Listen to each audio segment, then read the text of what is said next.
It's time for Join the Ranks, the prospect-focused podcast of the Dynasty Guru Network, helping dynasty managers win your leagues one player at a time. So settle in for an hour of conversation and insightful analysis with your hosts, Dynasty Guru managing editors Drew Klein and Chris Knock. Welcome to Join the Ranks.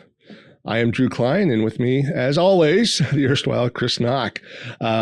Chris, finally, we get a transaction before we record. Because as we put on the socials last week, after we finished our Old Faces and New Places episode, within 12 hours, Alex Bregman signs with the Cubs. But we've got some who are outfielders we'll talk about today. Of course, the big one, Josh Lowe to the Angels.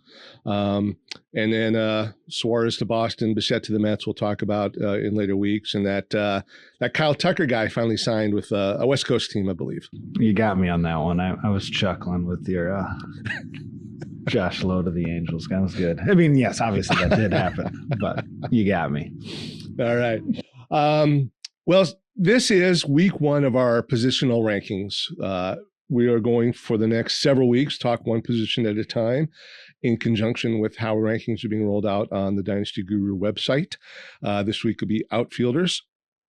But Chris, as we're talking about this week, we've got a number of articles coming out this week, but there are a number of people out there who are already looking at all of our rankings. Can you tell our listeners how they are and how they can be one of the cool kids? Those cool kids are super awesome people. They are our donors, the Dynasty Guru donors. And as I've mentioned before, there are two levels of donors, or beyond if you want, but two basic reward tiers of donors. The $15 donors, those have full access to our spreadsheets as we wrap them up. For those of you listening, we are already ranked our dynasty positions through starting pitchers, and we follow that same basic beat of the drum. So that includes these outfielders that we're talking about today, shortstops, third base, second base, first base, catcher, and now starting pitchers, all dynasty ranked, debated, shared with those donors. Prospects were a couple weeks behind. I think we're up through first base there, but still plenty of names for you to digest and figure out valuations off of. That's the $15 tier. For $5 more, basically a cup of coffee, that gets you into our Discord, which is a year-long cheat sheet conversation where we, the gurus, are there almost at your immediate beck and call because there's so many of us chiming in, and even some of our other Discord members will help in giving their advice because they learn from the best, right? That's the $20 donation. And that is a year-long access until about this time next year that you'll have access to our Discord and maybe some leagues in there or competitions we'll have on the side, and for $20 there. And of course, we're willing and happy to accept any donations above and beyond because those donations are what keep us on the podcasting airwaves and the website publishing and updating. And so that's where we get our money from, is our donations. So $15 is just the ranks. $20 is Discord and the ranks.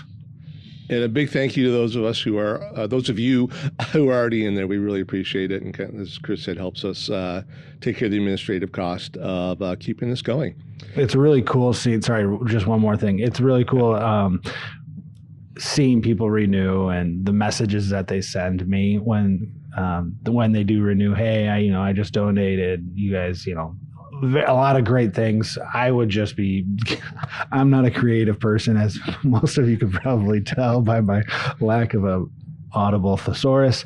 But it's beyond platitudes that we get. These are some really heartfelt messages that are really neat to see. And I should probably share them with the gurus now that I say this out loud. Now they can slave away in the dark. Is anybody listening to us? I'll release one a week. Oh, that's so nice of you, sir. All right. And then getting back on the topic of the day, just a reminder that what we look at are what's the 3-year impact this player is going to have in terms of dynasty fantasy baseball on a roster. We have a number of rankers. We have 11 overall in the overall rankings. There's 8 of us who did the prospects this year. And we all emphasize something else a little bit differently. I think we'll talk more about that with some of the players. But some really look at what's the 1-year impact. Others say kind of what's the long-term impact. But when you put that all together, it kind of meshes well. We sort the rankings, we debate them, and I think we come up with some really solid rankings. So that's what we're going to be rolling out, and what Chris and I are going to be talking about today. And like I say, we have 10 articles a week. In the mornings are when the rankings themselves are posted with some blurbs, and in the afternoon are the feature articles. Who do we target? Who are we avoiding? Who are the risers? Who are the fallers? So lots of reasons this week to hit refresh on thedynastyguru.com and click through and read the articles that we're putting up there. So we're going to start with the prospect rankings first, and then we'll move into the overall, internally called the Dyno rankings. Prospect rankings are fun. They are variable. And in addition to all the factors that we take into consideration, like proximity to the MLB, organization reputations in terms of player development, there are in the minor leagues over 3,000 players to choose from. So it's a big pool. We don't know if we're going to be right or wrong 3 or 5 years from now. But that said, we've been doing this for a while. We kind of know what's been working for us, and hopefully they'll help you, the listeners, find your preferences as well. And the last thing I'm going to add, then we're going to jump in, is that Chris and I really like taking the deep dive, and we'll spend a lot of time further down in the ranks. If you'd like us to spend more time at the top and focusing at players at the top of the ranks, let us know. Hit us up in socials, make comments at the bottom of the article, find where we live and leave notes in our driveway, whatever you like to do. Please don't do that last one. And we'll adjust accordingly. So we want to hit what you're looking for in these podcasted inputs. So please let us know how we're doing and whether we're providing what you need for your fantasy team needs. Chris, anything else before we jump in? No, let's get going. All right. So outfielders, the prospects. We rank in tiers. This year we had a really unique small first tier, a little bit bigger second tier, really big third tier. Let's talk about the players in tier 1. Our top outfield prospects are Walker Jenkins, Max Clark, Josue DePaula, and Lazaro Montes. Solid group. I think there's a lot of consistency, not only within our group, but across the industry, that these are, the top of the cream. There's one name that I would have nudged in there, which we'll talk about. But of these 4, who do you like? What do you think? What's your impression of them, Chris? Well, I have DePaula as my number 1. To me, he has shown power, and especially this past year, he's got that physicality, that build, that athletic build. People compare him to, I think his cousin or second cousin, Stephon Marbury. Those of you who played plenty or watched plenty of 1990s NBA will know who he is, but he's athletic.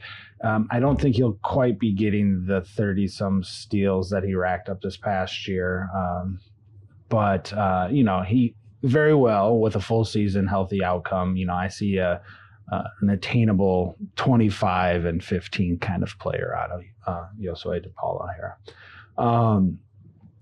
I think I'm a little bit more aggressive on him because I can be patient, I think. I'm okay being patient with his talent.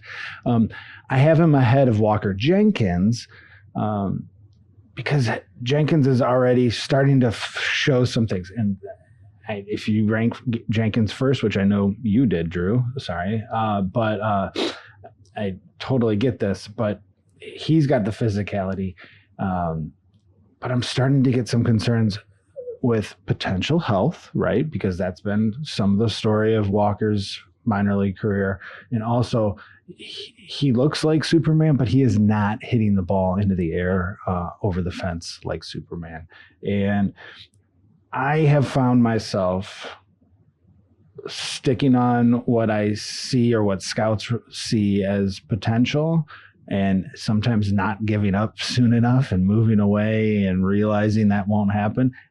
And I have Walker Jenkins at number 2. So I am not off that boat completely here. But the fact that now we're in his he's had 2 full, a partial season, and he has hit, I can't do this math that quickly, but maybe 20 home runs in 2.5 years. Yes, lost some game time to injury, but someone with that kind of build, that is a yellow flag to me. Walker Jenkins, and potentially might not be reaching that power that the scouts see. I know. Okay. Yeah. 19 home runs for Jenkins last year, or first total minor league career. 10 last year across, 4 levels, but I think complex is just as he's coming back from that injury. So most of the season at AA and AAA. Yeah, it was kind of a clear-cut top 5 for me, but I struggled with exactly who goes where. And I just think that still buying into the potential that Jenkins has in the build, and gosh, one of these Twins prospects has to work out, right? I mean, just by laws of averages. So, it was close for me, but I had DePaula a little bit. I had Zaire Hope. Let's talk about him because he's top of tier 2. But I had him at number 4, and one ahead of DePaula.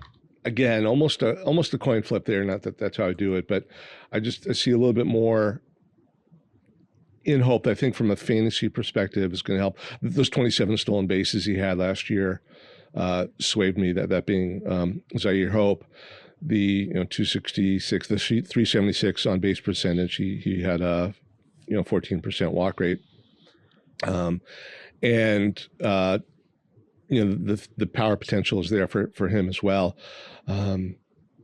Really interesting. We'll talk about another Dodger shortly.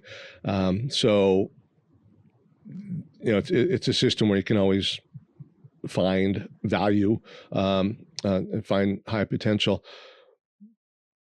But so I'm not down on DePaula, but I just think that top 5 is so tight. So you can almost do it almost any order. I wouldn't say. I don't like seeing Max Clark number 1 on lists, and I actually felt a little nervous putting him number 2 on my list from a fantasy value point of view, because the guy's a PR machine. He's a great Twitter follow if you're not following him, and of course he puts his good workouts on. He doesn't put every workout out there. He is the hardest working man in show business, so to speak, but.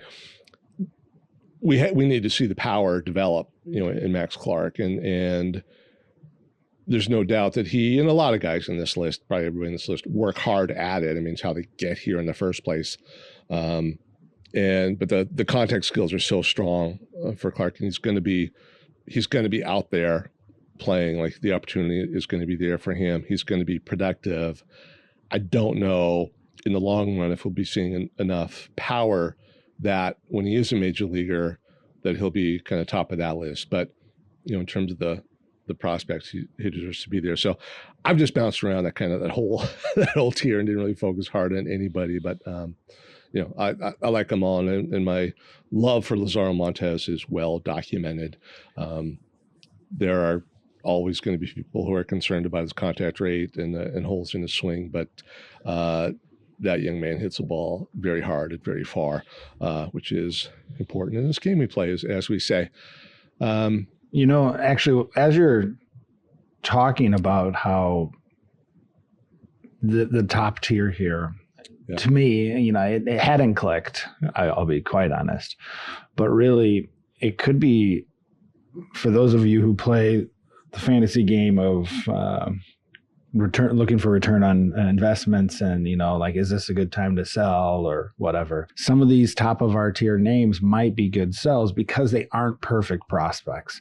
Obviously, that's probably a fool's errand to be shopping for, but the gaps exist. We know what they are, and the hype might be outpacing the actual production once they reach the majors because of those gaps.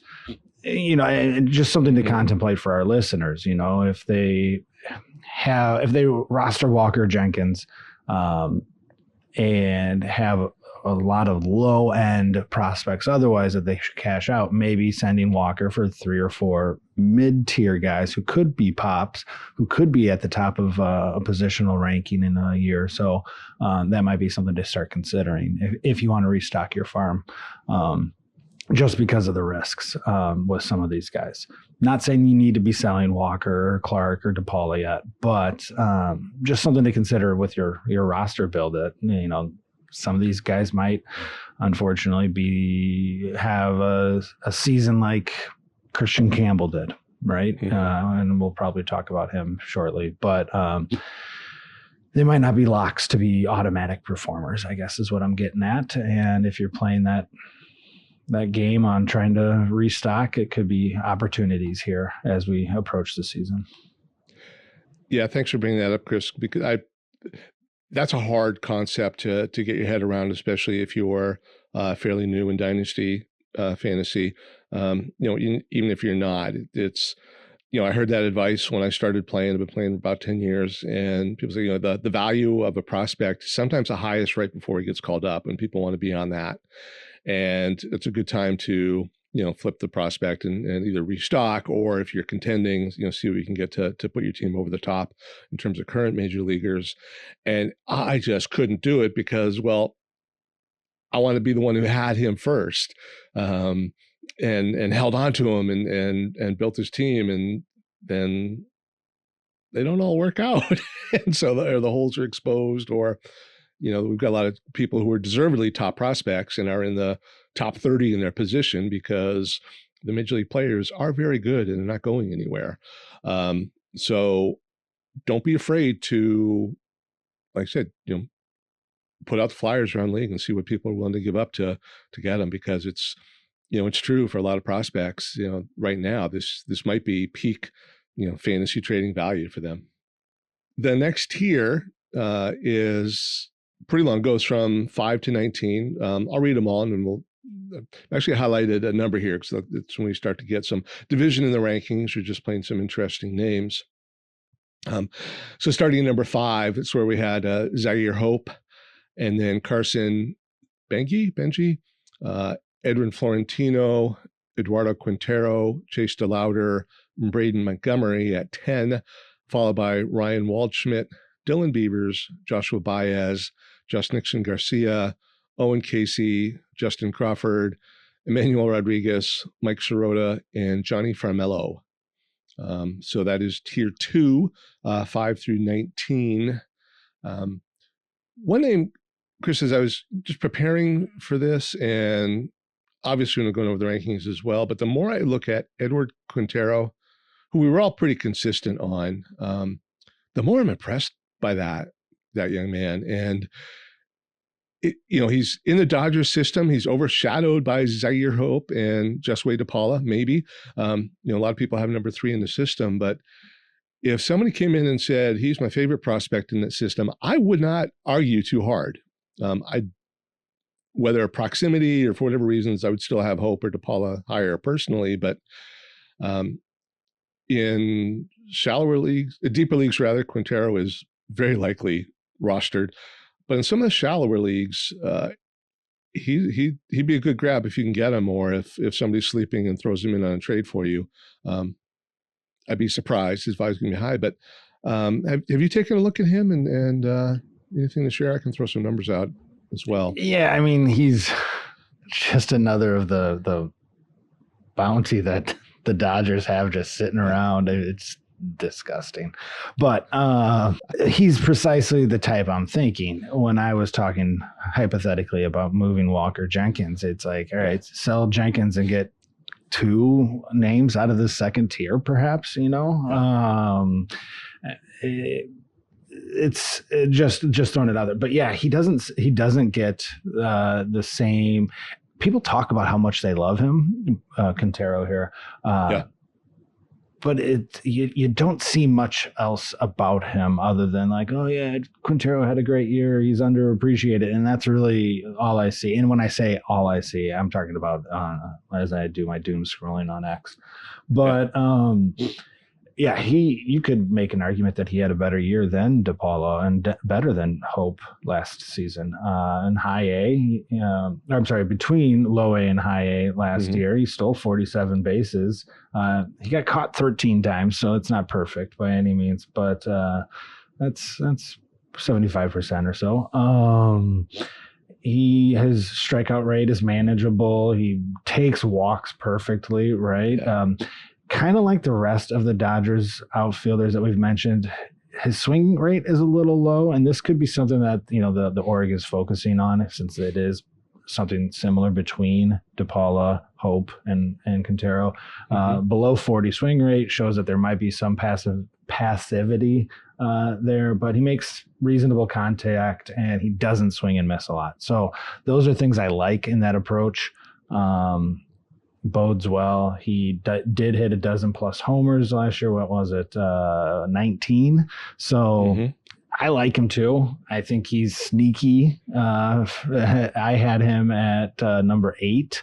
So a little bit higher than the community or the group, but it's weird to say someone's sneaky at 8, but I think it's because there's also those other 2 names that are probably stealing more of the spotlight. Yeah, and the contact rates are more than decent. When for an overall rate, I know we have trouble with single A and high A statistics, and it will get better as he moves in the system. But when his overall contact rate is 80%, that's good. And it's his swing rate is very low, so he is selective, and you look at the walk rate, he's swinging at strikes and not at balls. And at 19 years old, that's a lot of patience. A lot of guys come up and they're just really free swingers. So I think coaches would rather deal with a Quintero and work on him, maybe swinging the bat a little bit more than work with guys who are chasing everything, because they want to make sure they make that impression. So, yeah, I agree. He's in the Dodgers system. They are, granted, right now we're talking about players who are 2-3 years away, so it's not as relevant, but. And they're not signing as many outfielders now as they are pitchers and other positions, Kyle Tucker being the exception at the moment. But what kind of logjam do we foresee 2-3 years from now in that system? And, does that change the stickiness that you have for these players? Maybe not so much in the rankings, but if you're rostering them, are you going to get tired and want to move them a little bit earlier than maybe you would for somebody in another system, like the Max Clark will be up there in 12 to 16 months? Yeah, you got to be patient, which is hard in our game. I think the logjam that the Dodgers will have is, they're probably going to package Quintero and who knows who else in their Godfather offer for Caminero when he starts hitting the RBers. Oh no, he signed an extension, so that probably won't happen. Yeah. But that's what they do, or that's what they have the ability to do, and that's, in my opinion, what organizations should do. Is use prospects like we do to acquire stud major leaguers. Obviously, it's real life, but so yeah, you got to be patient. Know that if you my opinion with Dodgers prospects, and I think I've maybe said this before, but is the only time I like to get in on Dodgers prospects is before their hype train starts, because then you're probably overpaying for how long you'll have to roster them. But if you do have some on your team, hold on to them. You just know you'll have to be patient. They're in a great organization to maximize their talent, and it might not be immediate before they get the chance in the majors, but it's the good ones are worth holding on to, and the top tier type. Mm-hmm. So just patience, unfortunately.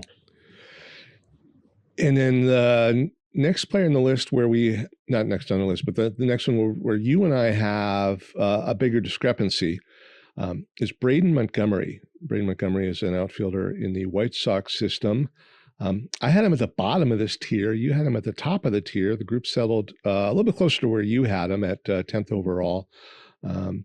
I think he's a fine player, and he did that thing I love where he played at 3 different levels last year, but as a 22-year-old college player, finishing the season at AA isn't totally, mind-blowing. I mean, it's impressive, but it's, better than I could have done. But it's 12 home runs overall, 14 stolen bases, 270, 360, 444 slash. Very good. But I feel like I'm looking at these lists and other people see more than just that when they look at Braden Montgomery. Is it, opportunity, or what do you see that puts him ahead of some of the guys on your list? Yeah, this is probably some of my old habits dying hard. And, and I'm probably too aggressive with my Braden Montgomery still, even, and this is kind of a sneak peek at my Outfielders article, because I do talk about Braden Montgomery and a couple others on this list.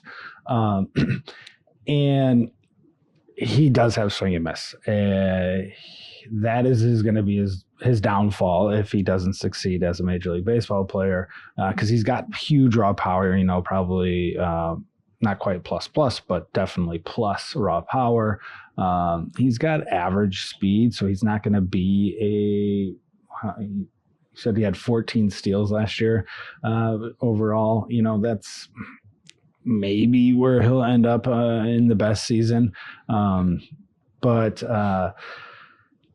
it all comes down to how well he can hit the ball. And I know that the White Sox aren't known for development right now, but he's going to have opportunities in relatively short order. I bet he'll make it to the majors at some point this summer. And it's a good offensive stadium. I can't remember what it's called off the top of my head. I was going to say Comiskey, but obviously that's way outdated.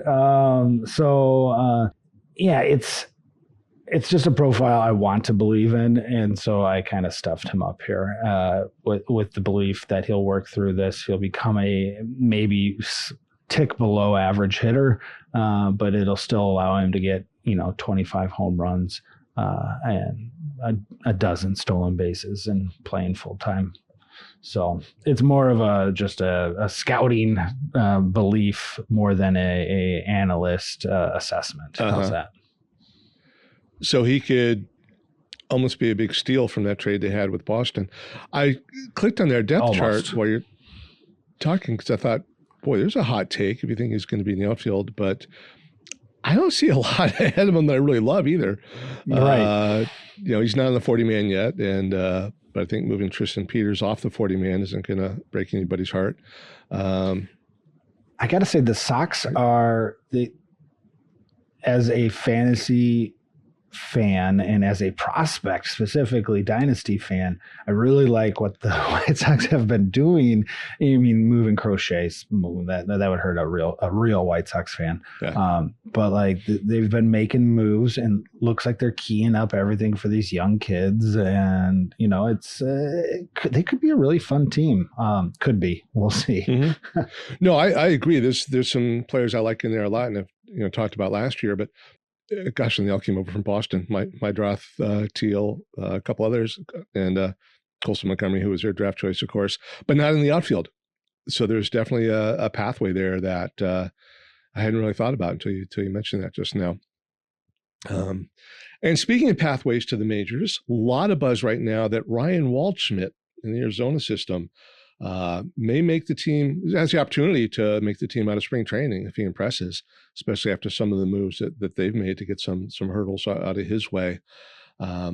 I was high on him anyway, and now maybe even a little more so. I thought I was going to make the majors at some point this year, but seeing him, the opportunity might get a full year out of him in the majors, to my mind, is pretty exciting.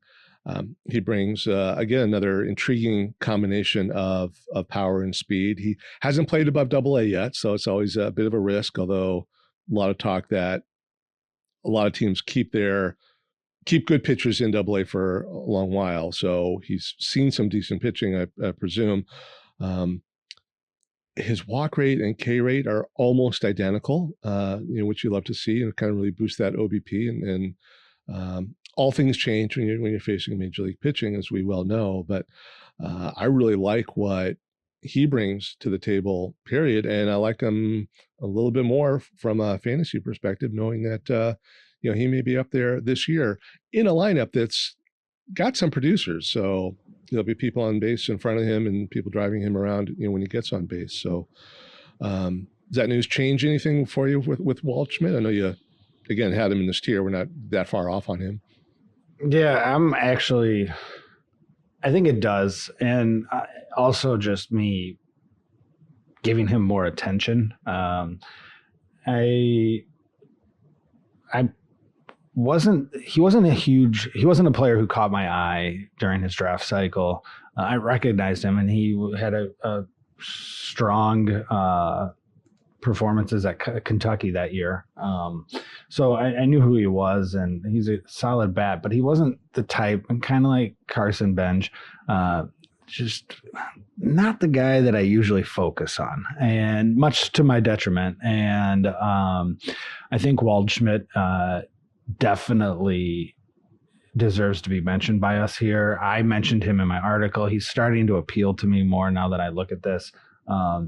He looks like another complete outfielder. And so I compare him to, in the article briefly, I compare him, not saying that's what he's going to necessarily look like, but I see some ceiling similarities from a statistical contribution to Brian Reynolds during Brian Reynolds' 25 and 15 year. You might get more steals out of Waldschmidt, but just that really strong all around presence or player. That's what I see here with Waldschmidt, and yeah, it could be starting as quickly as 2026. So that's really cool for him and anyone who rosters him. Yep. I got a bunch of names highlighted, but who in this tier do you want to make sure we talk about, Chris? Well, Florentino is another one who, he was everywhere in July and maybe August, but it seems like I haven't seen much about him, during this offseason hype cycle, which is kind of surprising because of how just pervasive his name was in the summer. So I don't want people to forget about Florentino. He, initially a year ago, we thought he was going to be a first baseman. He is way too athletic and dynamic to be limited to first base. Mm-hmm. Pirates luckily recognized this and moved him to the outfield, got a lot of reps in the outfield, I think almost exclusively in the outfield last year. That's probably where he'll play. I don't think I really do think he's like one of the few down here who has 30-30 potential. His hit tool is strong. He makes contact over 80% of the time. He does not swing and miss that much. He's got just right around a 40% swing rate too. So he's not super passive, but he is, he's willing to take a walk, and that shows also with his mid-teens walk rates last year. So he's young, he's dynamic. I talk about the White Sox. The Pirates also have some cool talent coming up. Obviously, there's this other guy, Florentino, do not forget about him. That would be one of the main targets if I'm moving Walker Jenkins. Mm-hmm. See if you can get that. So I know I keep going back to that, but that's what I'm saying is some people might have already forgotten about Florentino. We have memories like what is it? Fruit fly or something has terrible memories. I don't know, but. Yeah, you hit on the question I was going to ask is probably somebody you think you could get in a trade because he's not getting the hype right now, and people are, 19. We've only seen 1 year. We don't know where it's going to go.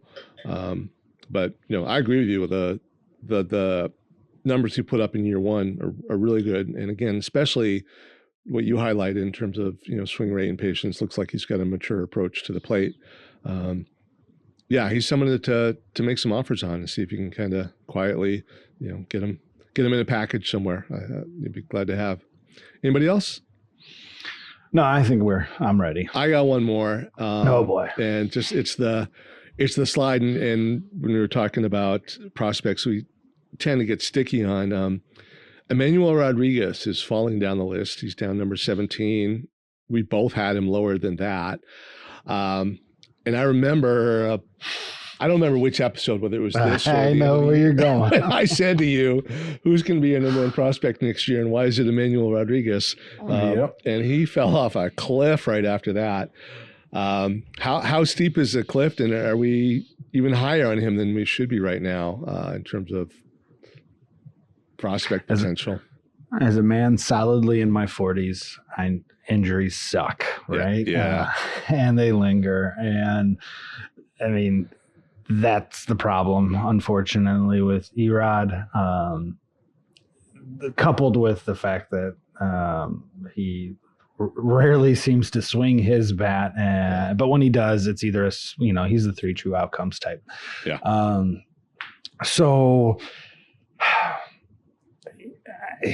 he's in that tough category where if you already roster him, you got that sunk cost, you got that what he could be, gleam in your eye. So it's hard to move past that, and you're probably not going to get. Honestly, I don't know if someone was going to trade Emmanuel Rodriguez if they would get top 20 prospect outfielder value for him. I think anyone who's trying to trade for him is probably going to come in well below that, and probably have a hard time paying. Would someone trade Mike Sirota? Sorry, I'm going to skim it. Oh no, he's in this tier. So, would someone trade Mike Sirota for Emmanuel Rodriguez straight up? Ugh, I don't think so. No way. Spencer Jones, I know he's in the next tier, but for Emmanuel Rodriguez, that's a good challenge trade, but I'd probably still keep Spencer Jones, because he hasn't been hurt to the extent, I mean, I'd rather have someone trying and failing than not able to try. How's that? I don't know. No, that makes sense, and then probably hold Jones as well. But that's a good comparison, and you're right. The challenge trade is that's twice now you've used that phrase. I love it. That kind of I made a couple of trades like that. Like, I'm tired of this guy. You tired of that guy? Let's swap them and see if they do better for us. And you never know what's going to happen in the long run. What an interesting stat on Rodriguez's page that I haven't noticed before. There may be other players like this, so I'm going to keep an eye on it now. But his walk rate was 20%. His K rate was 31%, which means that over half the time he comes to the plate, it's either a strikeout or a walk. That has got to be the most boring player to watch. And he only had 6 home runs. So normally when you see something like that, it's a Joey Gallo when there's 25 home runs on the other column. But so when he is hitting the ball, he's not hitting the home runs, which is the only thing that I think that generally you tolerate when you see, walk and K numbers like that. Yeah. So I don't think the future's as bright for him as we thought it was. Unfortunately, you're right, the injuries play a huge part in that. But there's also some swing issues that, for whatever reason, are holding him back as well. I mean, it's just so hard to break old habits, to work on your swing, to identify pitches live when you're not able to play. And so to me, injuries, recurrent injuries, I don't know if I'd give someone an injury prone label outside of Emmanuel Rodriguez as a prospect. But knowing when they miss so many games, it's going to impact their development.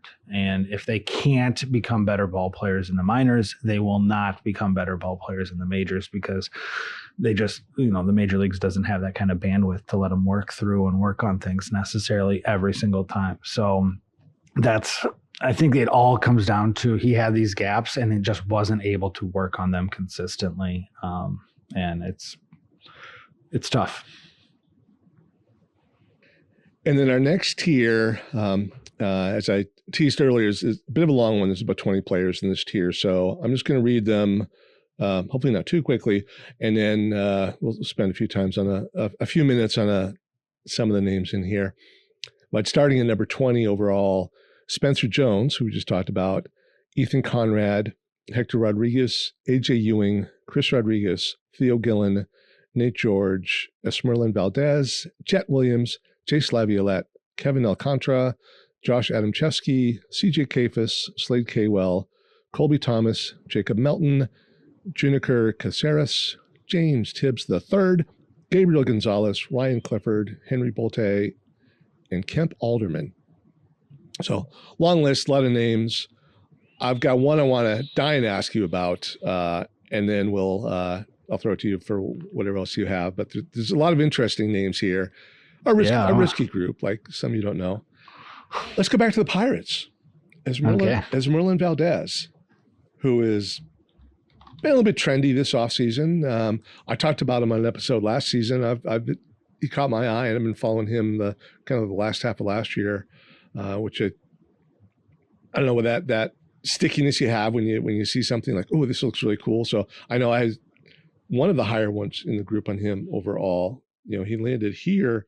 You're one of the lower ones in our group overall. And I don't know if it's a positional question or whether you see something in his profile that has you concerned.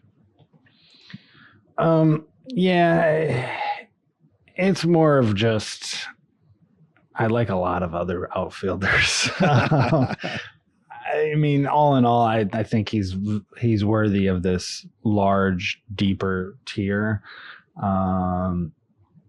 He's not like super athletic, and I think that's where I get a little concerned or hesitant, I should say, in stuffing him up. But yeah, he was also 21 at high A. That's not old.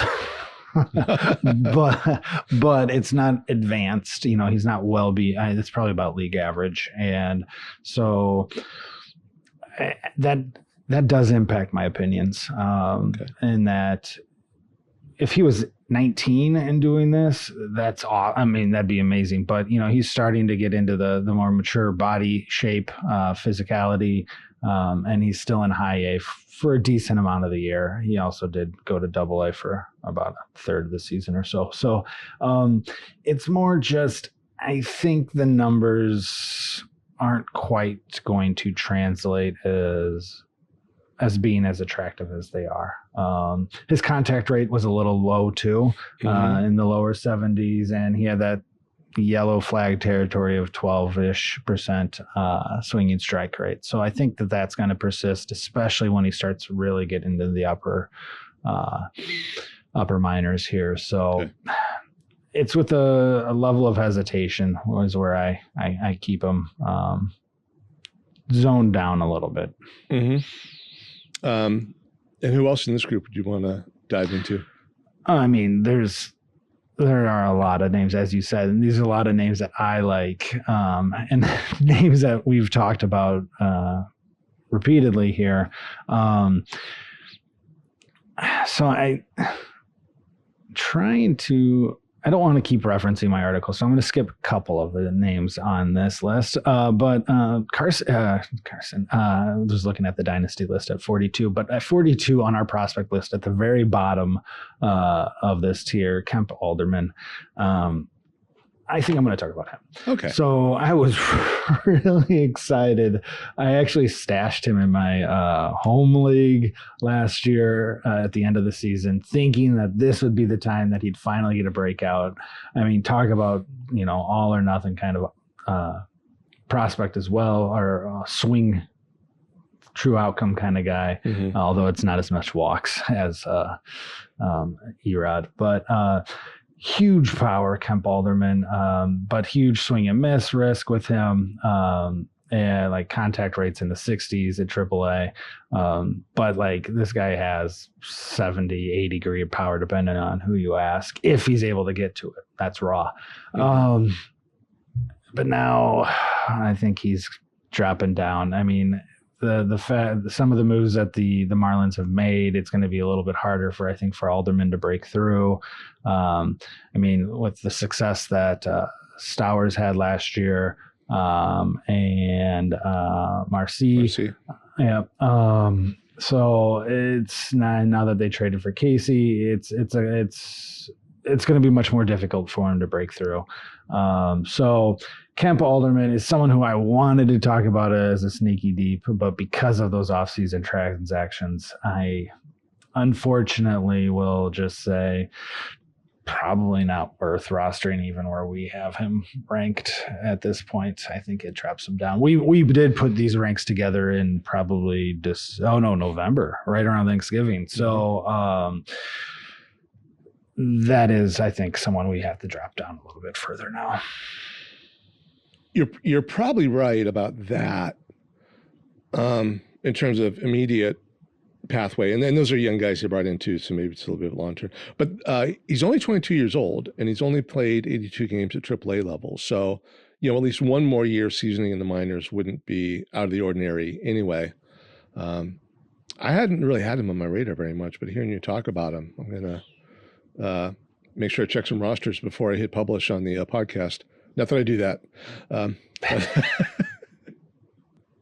I like Theo Gillen in here. I really liked him in last year's FYPD. I think it's interesting that this is where we first start seeing from this year's FYPD a couple players show up in this third tier with Conrad and somebody else who just Laviolette. Yeah. So if I can just I always feel like in these episodes I'm putting you on the spot, but so I try to find guys. I like it. I like to be put on the spot. So Josh Adamczewski was a JTR 30 that you brought forward last year. I know. I've seen a lot about him on the socials. I think people are getting excited about him, and I don't know if he did get a feature this week in what somebody had written up. I had him at 28. The group ended up at 31, and you had him as an afterthought. Is there you run over your cat or what? What's going on there? No, if I remember why I signed off of him and moved on from him, nothing to see here from him, and that was because I just don't know how fantasy relevant he's going to be. Or impactful, I should say. Yeah. He very well could be one of those nice utility types because he did play plenty of infield, right? And he'll have positional flexibility, and he might be a 10 and 10 type. Is that going to be a starting outfielder? I hope that's not one of my top 5 starting outfielders for my fantasy teams. Okay. And so that's where. And I kind of bit my tongue a bit on him in our debates. I don't remember where it was, but someone was talking about how we should move him up, and I get it. I'm not I don't like to be a naysayer in debates because we all obviously have our reasons for our opinions. But I think I did say I feel the exact opposite on him. It's just purely I don't think he's going to be a fantasy level contributor worth. Okay. Really following. Unfortunately, I think he'll be worth rostering if he's able to keep that utility and get reasonable, consistent playing time. And he very well, he shows that he's got that skill set for certain, but I just don't think he should be considered a starting outfielder for our fantasy, a 14 team, 5 outfield deep roster. Well put. Gotcha. Anybody else before we go to sneaky deeps? Let's get sneaky. All right. So one of our favorite features of this whole thing is we look deep on the list and see who do we like down there who just might or might not, who are the bigger risks. And quick reminder, last year I went back and listened because even though I had the show notes, the timestamps, I think, okay, which one, who said which? I brought up Bo Davidson, and Bo responded with a 281, 376, 468 slash line. He had 18 home runs, 19 stolen bases, and his actually 43rd on our list this year. And Chris brought up Lisbel Diaz, who 269, 320, 405 with 10 home runs, so 8 fewer home runs with 26 stolen bases, so 7 more stolen bases than Davidson. Hey, the pod is a 50% hit, right? Yeah, and this is not a contest. If it were a contest, I would take the W there, and so if this were a contest, I'd be up 1-0 overall. We won't keep track of that, will we? No, I'm not that way at all. So for not winning the not contest, I get to go first. How's that? Yeah, that's fair. I'm only going to invoke that once because I get 2 names, but I like this one a lot better.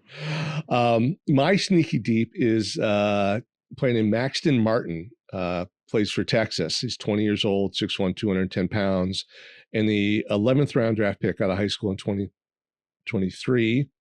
Maxton Martin was originally a first baseman. He's been moved to the outfield for defensive reasons. Scouts really like his bat speed. There's some early concerns about contact, but he did hit 258, 347, 445 slash line, and manageable 22% K rate. He had 14 home runs and 15 stolen bases, primarily in single A. Last year, played 102 games there before 14 games in high A. And his swing strike rate in 24 was 22%. Last year, he brought it down to 15%. I love seeing progression like that. I read a couple articles about him. Even over the course of the year, his K rate dropped. So by the end of the year, it was much less than that 22% that it ended up for the whole year. So the Ks are kind of front-loaded early in the season. And then the piece de resistance, 3 times he was named the Carolina League Player of the Week. Following in the footsteps of past Carolina League Players of the Week like Theo Gillen, Dylan Cruz, and Pete Crow Armstrong. And Chris, when I was looking for like fun little nuggets like this, I just Googled who's been Carolina Player of the Week. And you know how now you get that little AI paragraph at the beginning? So there was a caution reminding me that it was players who played in the Carolina League, not players named Carolina. Oh, okay. Like, well, thanks for that, AI. That would be a short list, I imagine. That would be a short list, but so Maxton Martin from Texas is my sneaky deep. I like it. Thanks. Did we have him ranked? He is very. I had the sheet open. I guess if you ranked him, he's probably ranked because we rank everyone who gets ranked. But yeah, I think one of the Laboods was the only other person who had him on the list anywhere. Yeah, very nice. So, I was kind of, again, going back to that Miami trades. I was a little bummed because Dylan Lewis was going to be my sneaky deep. And it was, so Dylan Lewis, formerly of the New York Yankees, now of the Miami Marlins, courtesy of the David Weathers trade. Or not David Weathers trade. Are they related? I don't think so. His father played. No one's ever said. Anyway, the Ryan Weathers trade. Yeah. But he's an outfielder. Last year was his first, 2025 was his first full season. But I saw after that trade, a lot of people, what I did see in the comments was like, who's Dylan Lewis and all this sort of stuff. So he's not well known. He's not super sneaky because I did peek and he's, as this percentage is going up now, but he's now like around like 9% Fantrax owned. Which I don't know how accurate that is in the off season as well. So it might not be quite a sneaky deep, but for those of our listeners who are not aware of Dylan Lewis, he was a college bat. Last year was his first full season in the minors between low A and high A. He did hit 22 home runs. He had also 24 stolen bases. And was only caught twice. So this guy is athletic. He's big, 6'3", well-built guy. He's kind of passive. He doesn't have the best contact rate because his triple slash, well, not because it's triple slash, it's reflected in his triple slash at 237, 321, 445. That's pretty solid. but it was in the lower minors and he was a college bat. So take it somewhat, as I've been saying, with a grain of salt. Maybe won't fully equate out. But I think Dylan Lewis is someone who, if he continues progressing, he could be like, not obviously as cool of a story, but like a Bo Davidson type, steady performer, working his way through it. And Miami could have some openings, in another 2 years. So we'll see how that progresses. But Dylan Lewis is one name I wanted to talk about. When I was looking at the lower level of our prospect list, some names that I think we haven't talked about a lot recently. Again, not super deep, and I didn't pull up their rostership. But Junior Perez with the Angels, he could be up with the Angels. Wow, I am just out of it here. With the Athletics, pardon me, Junior Perez. He's got a decent amount of power in his tank. He hit 26 bombs last year between AA and AAA. Again, strikeout concerns. No surprise, right? That's why we aren't all over some of these guys. Mm-hmm. But Junior Perez could be getting play in the major leagues this year if you're looking for potential MLB ready, almost popping type. Junior Perez could be one. And then another name I want to mention as another sneaky-ish, although maybe isn't sneaky because there was a lot of hype around him for a week, maybe last summer.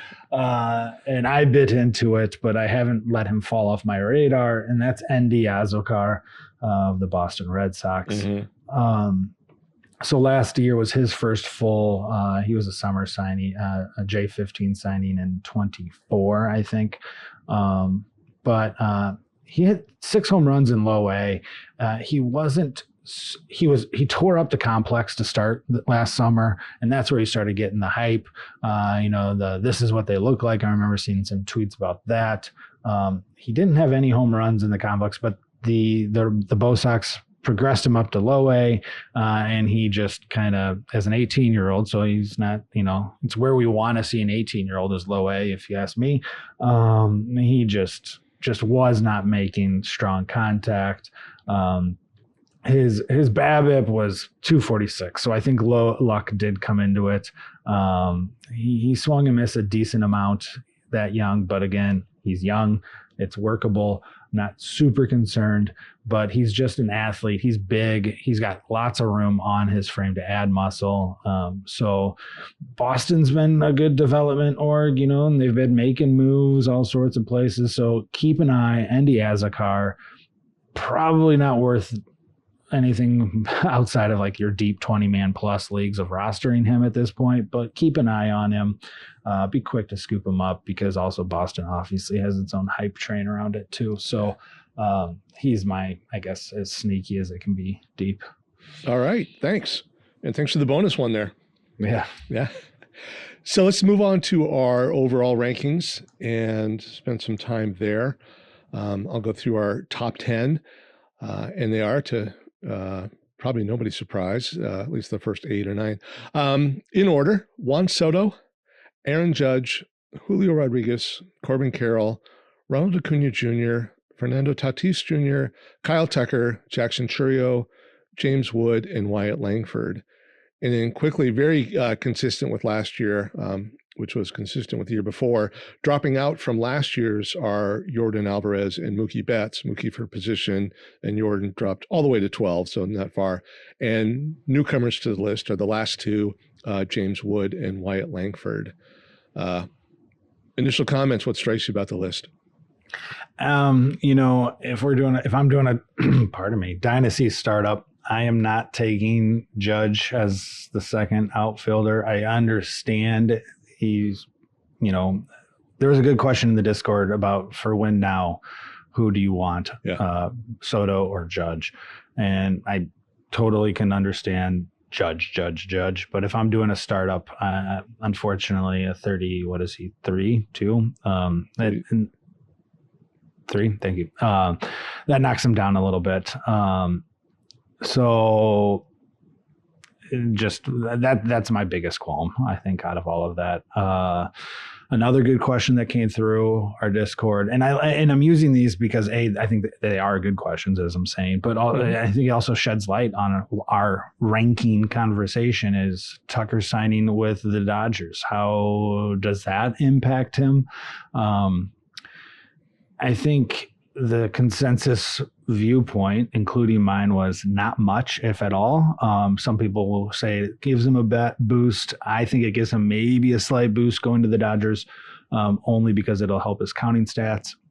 But I truly think the only thing that really will impact Kyle Tucker moving back up to where he was a year ago, which was higher on our ranks than 8, is just being healthy and playing time. And maybe playing time he'll get rotated in the Dodgers, but I mean, he's in a better lineup, so his counting stats should at least be successful as long as he is healthy. So just wanted to call out those two. Yeah, I was going to ask you about the landing spot for Tucker. I don't think it hurts him, and I agree with you about the counting stats. I don't know how much it helps him above that. There are landing spots I think would have hurt him. Not quite sure he would have chosen any of those either, so I don't think that was a big risk going in. Yeah. Just a question that needed to be answered. I don't think he's moving up our rankings even when healthy. Just taking a kind of a look around there, and he is a very good baseball player. Obviously, he doesn't excel at any one category. He's not going to carry a category like some of the guys ahead of him are, and that's why I think that's going to keep him, in the back half of the top 10. Yeah. He's the Logan Webb of position players. All right. So he is, which is a great segue to the next question I had for you. Okay. Is Jackson Chourio cut from the same cloth? He needs playing time to be successful? Or? No, okay, he's going to get you a lot of, he's going to be solid. But is Jackson Chourio going to lead the league in home runs? Is he going to lead the league in RBI? Any of the counting stats or any of the stats? Is he going to be a number 1, 2, or 3 outfielder, or is he going to be all right? He covers a lot of categories for you better than a lot of players do.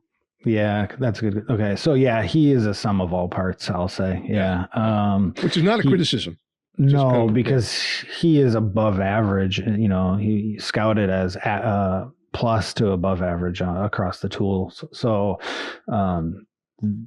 someone who's playing a lot and is a 60 across the board, that's 25 home runs, 25 steals as your baseline. That's pretty awesome. So yeah, I think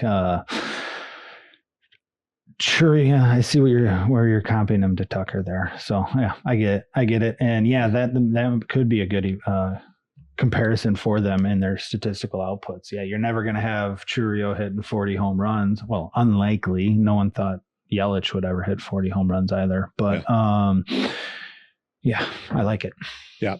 And I love watching Chourio play. If I'm flipping around and the Brewers are playing, I'm trying to mentally track when he's coming up next because I don't want to miss the at-bat. So don't get me wrong, I really like him as a player, but I'm just trying to slot him in there and make that comp.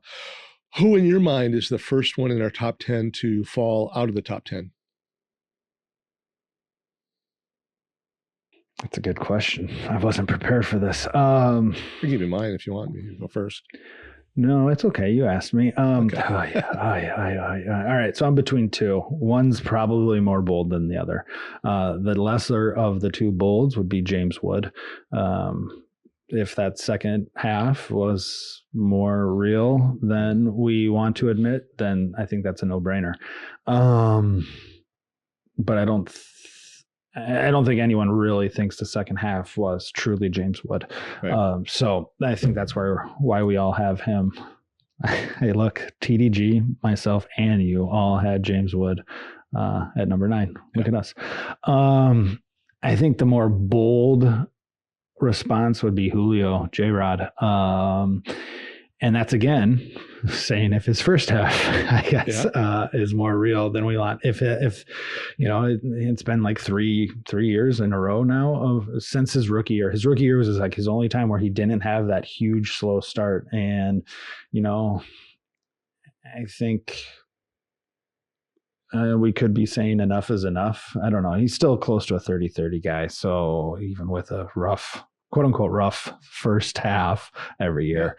So it's not like he's bad, but if that was a full season of a first half, that would maybe put him around the top 12. Okay. I wrote about the top 10. And so one question I asked about each player is, when do I think they'll fall out of the top 10? So I was ready for this. I like that. So I'm going for the literal and figurative low-hanging fruit, and Wyatt Langford, who actually you and I both have outside the top 10 already. I think Wyatt Langford, again, does a lot of things well. But I think there's a lot of budding superstars right behind him who are going to surpass him. So it's more about the next tier than it is about, Langford's likely to be here or any red flags I see in his game. But, if you do a compare and contrast with Wyatt Langford and Roman Anthony, and I know we've got a small major league sample on Roman Anthony, but we've been looking at him closely for 3 years. And I remember I was down on Anthony a couple of years ago. I was worried about the swing and miss rate, but he fixed that, or just that's improved greatly. So those doubts are gone in my mind, and so I think Anthony's going to blow past him, and a couple of the names here as well. So again, kind of the low hanging fruit. I think Acuna could, or he could solidify. He's the one the hardest to predict, just because the health is going to catch up with him. And I know people say, well, it's different knee, or he recovered from this one well. I think that it's age and injuries is going to catch up with Acuna, and he's got so much bat speed. Oh, I think even if he doesn't have his steals, he could hit 50 home runs.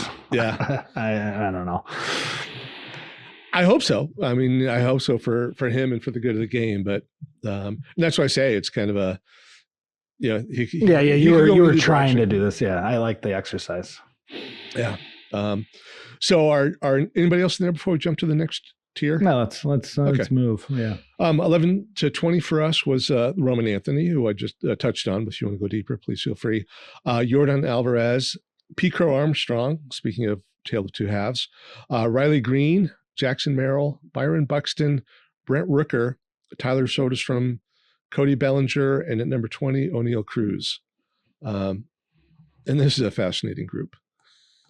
Well, yeah, and whether you intended to or not, you did call this a second tier. And I do want to clarify that I don't think we intended to call these tiers, right? It's just groupings of 10 here for our dyno list, like we do tiers for our prospects.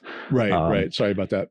Yeah. So if you're in your whatever size league and we're talking one of these top 20 guys as your number one outfielder, I would not be overly concerned. It'd be great to have more than one here, but just calling that up.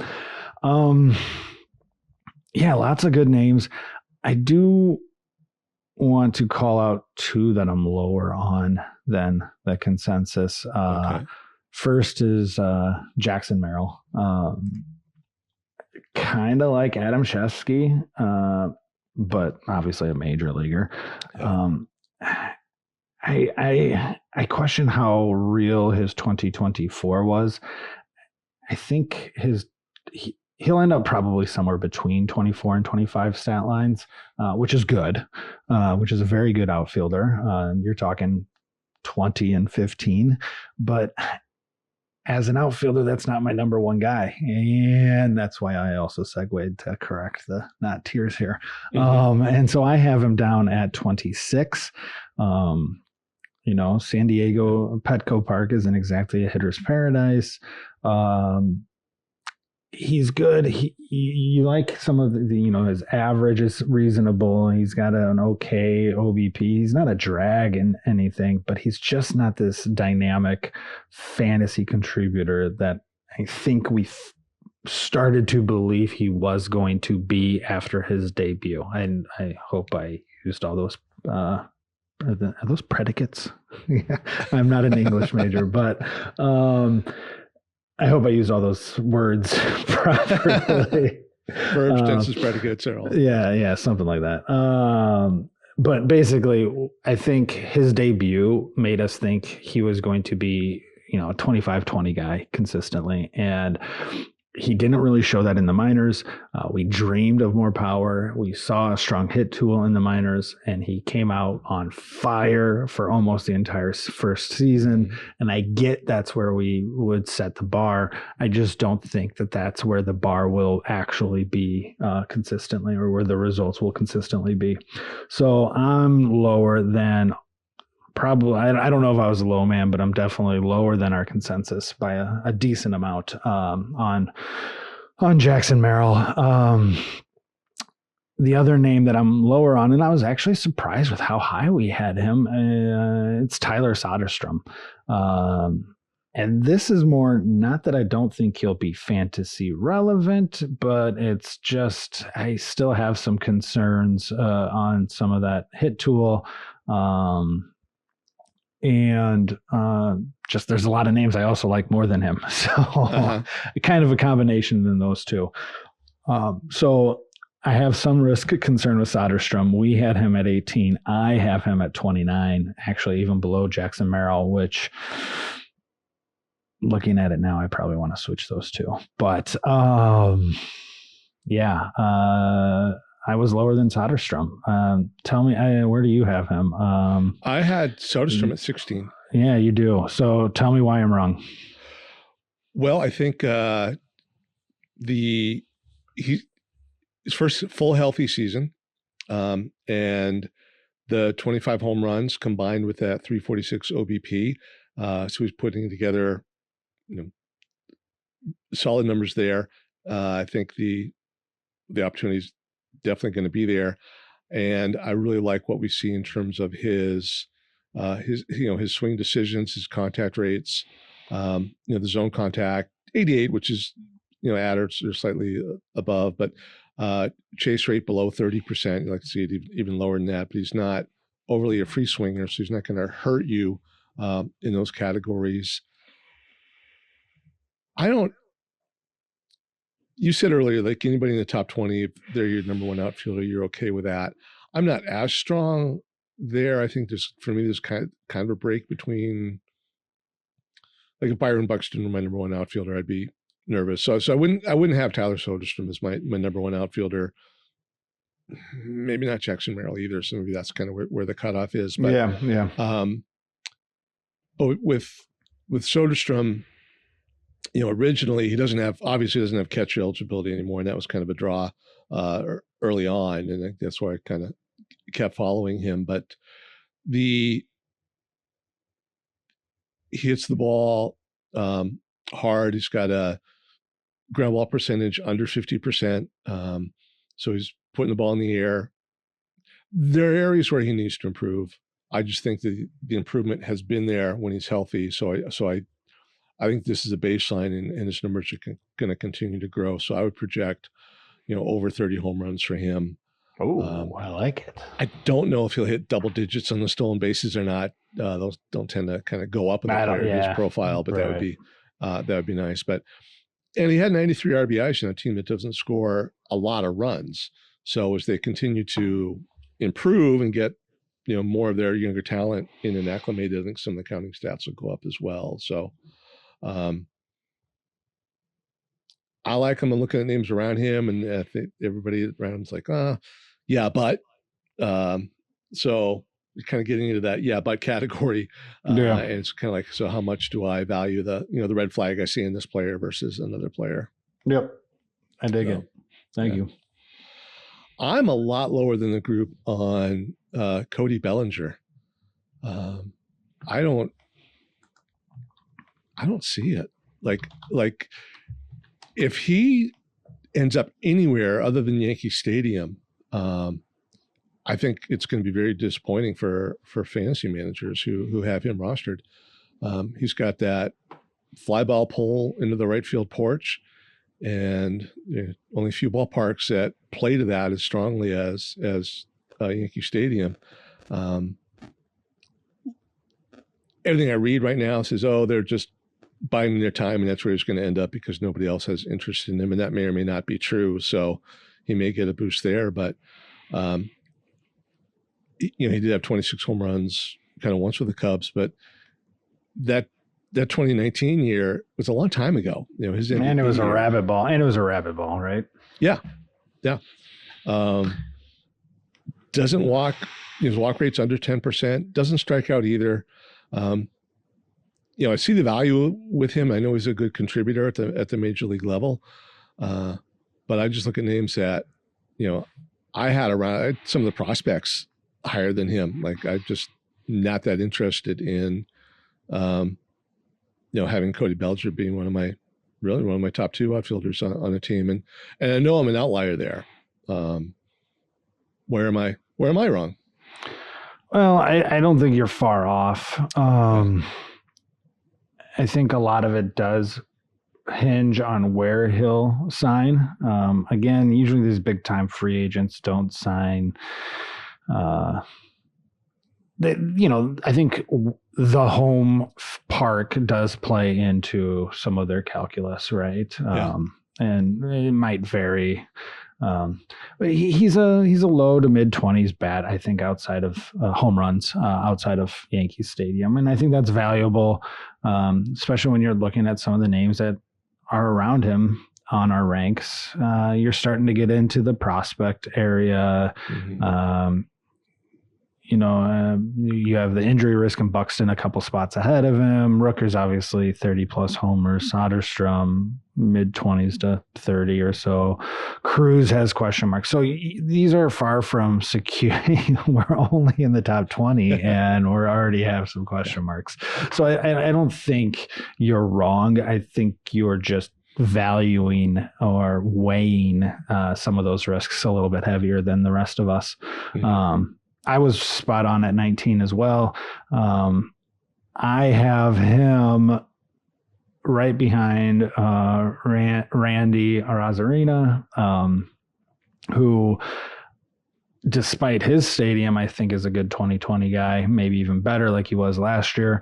But I have him ahead of Lou Bob. I'm still on the Lou Bob train. Jarren Duran, and then Caglione. So there's some question marks around where I have him too. So it's just kind of not a great, it seems like the outfield, actually, I'm glad I'm now thinking like this because as I've been doing my best balls, I've, done a handful or so of those. I realize that I need to hit outfield early because after that first tier or so, it starts, I've been trying to get like Riley Green as like my second outfielder. Because it does. And you were right. I probably extended that top tier a little too deep when I was saying 220, but it gets questionable. Not like, oh my gosh, what's going to happen to my team? But it's, you can't rely on a lot of these guys as your number one now that we're getting past that first 15 dozen or so. No, we're getting into the roster construction game of what categories is he going to cover and what am I going to pick up elsewhere. Yep. So you mentioned a couple people in the next decade, and so I'll bring them up. Our 21 to 30, starting at 21 was Seiya Suzuki, followed by Max Clark, Walker Jenkins, Randy Arozarena, Christian Yelich, Jarren Duran, Michael Harris, Kyle Stowers, Jack Caglione, and Lawrence Butler. And when you ask, we have slightly different rankers, which is why Clark may be in front of Jenkins on the overall list when it was the other way around on the other list. I think it also exhibits how closely we have them. And also, when they're putting these ranks together, somebody may have ranked Jenkins as their number one prospect on the overall list, but it could be a lot lower on the list, kind of pulling that down. Or proximity comes into account. And it's human beings and it's an exact science. So enough on that. Not really, I don't want to go back into the prospect talk. Lawrence Butler, gosh, I think a year ago we would have been going, boy, look at what a breakout. So I don't know what the opposite of a breakout is. He's still, number 30. Breakdown. Is there a bounce back on the way? And Or is this the start of a precipitous slide?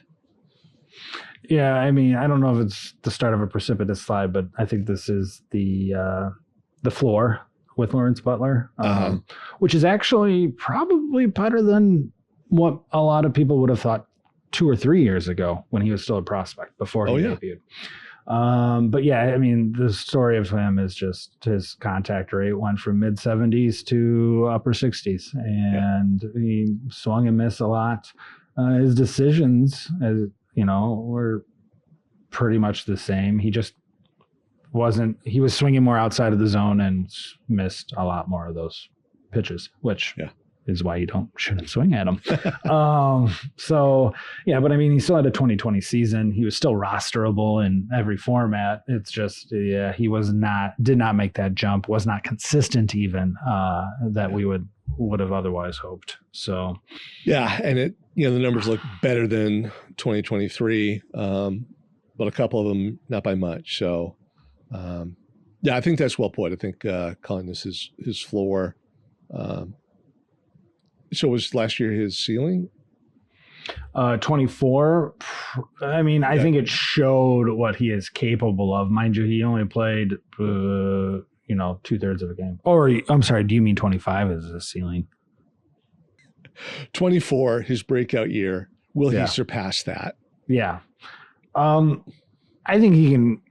I think with working on, his pitch recognition, he's, again, somewhere probably in between is my guess. He didn't play a full season in 2024, right? He got called up 2 months in or something like that. So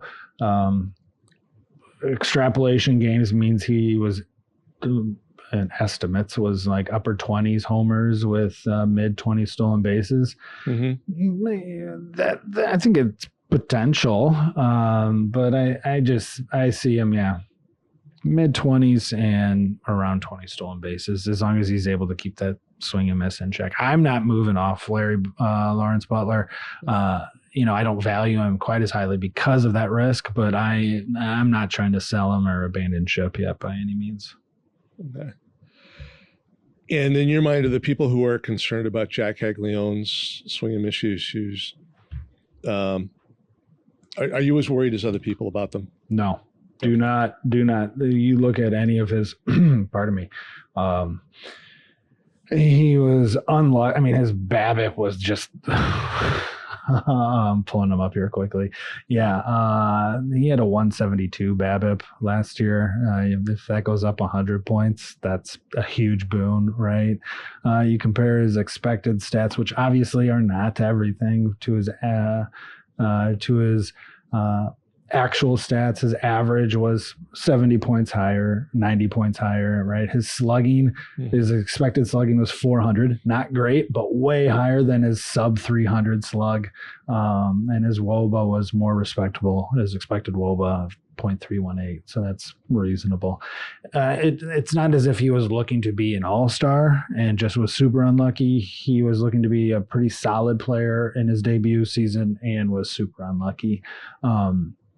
So his swing decisions were actually, I think are overblown, and I want to give credit to the Laboods for that one, for bringing my eyeballs appropriately to that. During last off season, I lumped Caglianone into that same boat as almost everyone did, but they, rightfully pointed out that he doesn't have as big of contact problems as people make it seem to be. I mean, his in-zone contact, as you said, was 89%. That's pretty solid for someone who's gigantic and quote unquote known to be a free swinger. So I'm not too concerned. You talk about Soderstrom having 30 home run capabilities. I think if we finish 26 and Caglianone has 29 home runs, everyone is going to be like, see, we knew it, but no one's going to be like, holy cow, he did that. Patience. Do not move Caglianone. All right. I'm going to create the we knew it versus holy cow metric somewhere. Somehow I'm going to quantify that. No, but I agree with you 100% on that. So when you look at our list beyond 30, Any names you want to talk about? Any names beyond 30? I mean, I said I'm not done with Lubob, Robert, injuries, and there might very well be attitude issues, but I think this year is going to be a different White Sox org, and so I expect his performance to follow suit. I mean, he has a 40-30 ceiling, right? It's whether he can actually be healthy and wants to play that hard. Who else? Benj. Carson Benj. It'll be interesting to see if he breaks the team. I think a lot of people are expecting it, and I think people are highly valuing him because of that expectation. But on the flip, if he doesn't break the team, it could be similar to our Drake Baldwin discussions last year, where that would be a great window to try and get him. He's a player who I don't usually target, but I think that's to my detriment. And so I'm trying to be more on board with Carson Benj, and I like him at 42. Sorry, I'm just scrolling down the list and seeing who jumps out. I think Brenton Doyle got a bad rap last year. He did not, I'm pulling him up as I'm talking here. He did not repeat his 24, right, where he has 23 home runs and 30 stolen bases. But he was 15 and 18. His swing and miss issues were a little bit worse.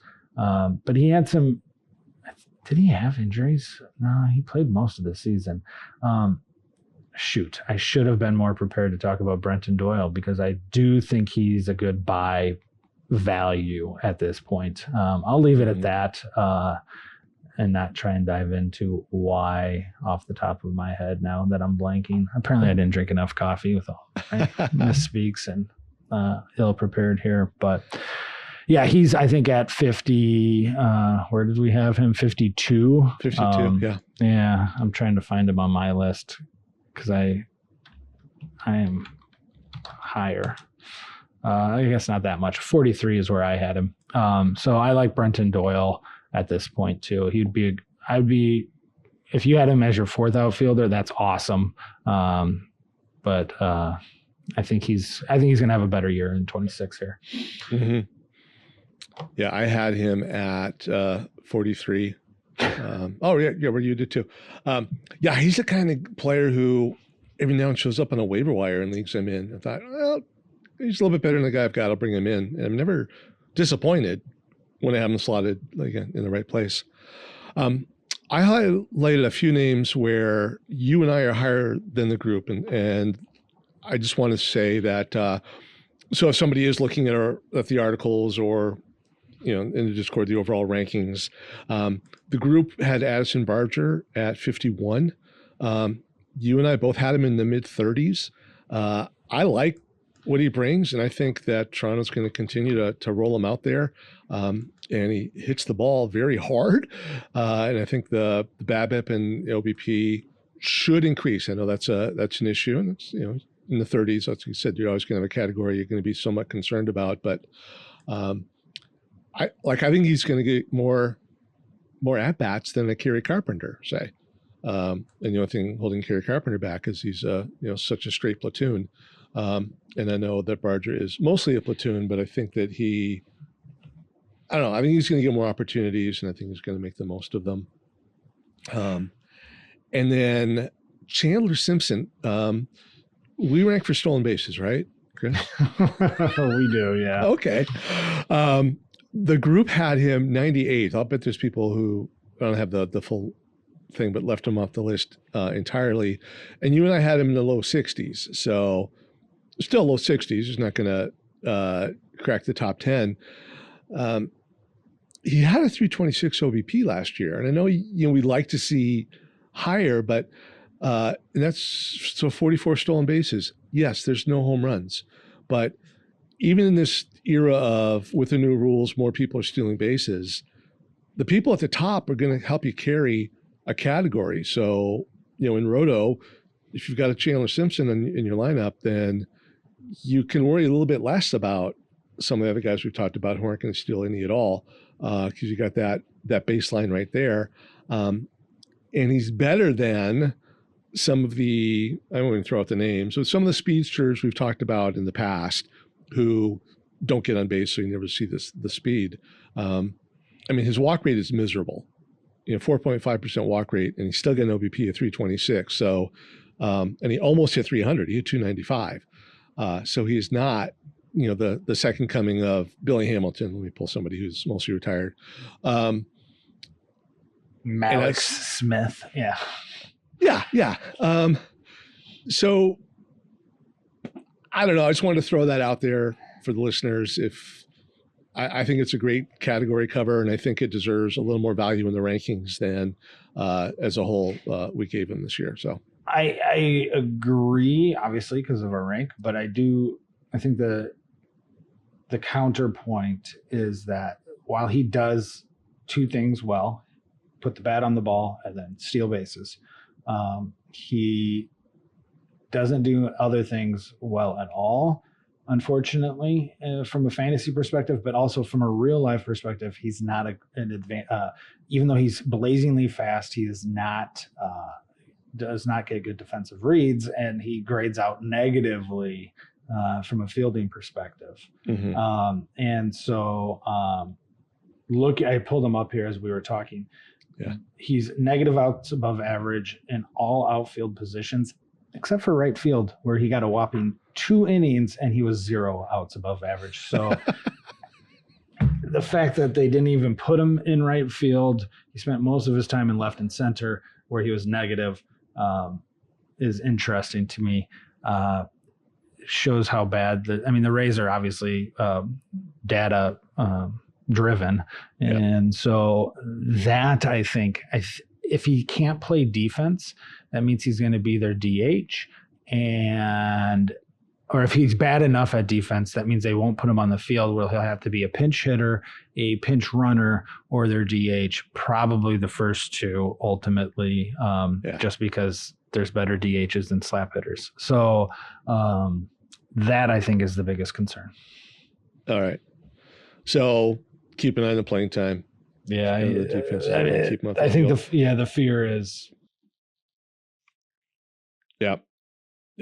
And it's a true fear. I think that's why we're talking about him at the back end of the list. But I'm still going to say, oh man, that category would be nice. Yeah. But you got to play to steal. So, all right. I don't have anybody else. Do you got anybody else you want to talk about before we wrap up? No. Okay. I do have other names I mentioned in the article of just who I like deep, both MLB and prospects. Because I did write about the back end, and I like writing about the back end of our positions because maybe that's why I enjoy our conversations so much too, is these sneaky deeps. I don't know. I have too many dreams of upside. Yeah. Hey, I could put on another pot of coffee and talk about this stuff for another hour myself too, but out of courtesy to our listeners and the people we live with, I think we'll kind of wrap up there. And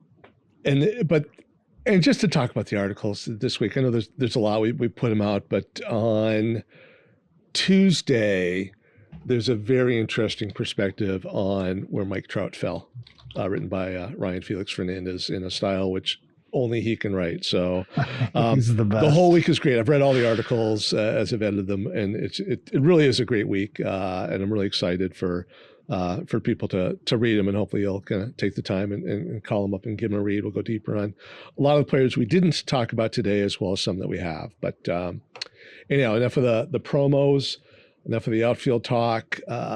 Chris, hey, thanks for getting up and having this chat with me. Really appreciate it. Hey, man, I look forward to them every week, so it's good. All right. Well, you take care. And to our listeners, I know how valuable your time is. Thank you again for spending so much of it with us. Take care, everybody. Join the Ranks is produced and edited by Drew Klein. Content research by Chris Knock and Drew Klein. Intro and outro voiceovers provided by Colson Probst. Unless otherwise noted, the hosts' rankings and opinions are their own. And, as is painfully obvious, Chris and Drew still refuse to share their player lists prior to recording.